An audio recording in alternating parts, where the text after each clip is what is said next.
at makakalikasan sa tungkuling aming pananalan.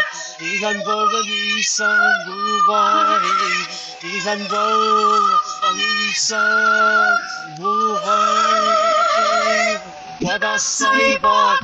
Yung mga surveillance, yung mga casing, ano yan eh, ganyan mangharas ang PNP.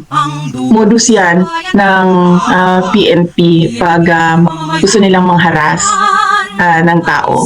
So, depende na yan sa iyo kung papansinin mo, maiirita ka, or kung anong gagawin mo. So, ngayon, ang ginagawa namin, nire-record lang namin lahat ng ginagawa nila. Kinukuha namin yung facts, tapos nilalagay namin sa isang file. Do I feel threatened?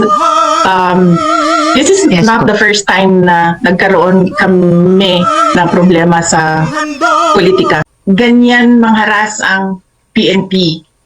Modus yan ng PNP pag gusto nilang mangharas ng tao. Naku, PNP! Pinagbibintangan kayo ng pangalawang Pangulo ng Pilipinas na kinikising niyo siya at saka hinaharas.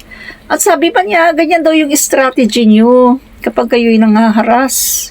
Grabe ah! Di ba yung kanyang security details galing yun sa inyo? Mga PNP yun, di ba? Kung wala na pala siyang tiwala sa PNP dahil sinasabi niya na ang PNP nangaharas, nangkikasing, biruin mo galing sa pangalawang Pangulo ng bansa, magsasalita nito against sa PNP. Ang sama, di ba? PNP, ano pang ginagawa niyo? Tanggalan nyo yan ng security details kasi wala naman palang tiwala sa inyo eh. Yan daw ang strategy nyo. Kapag kayo daw ay nangaharas, nagkikasing daw kayo.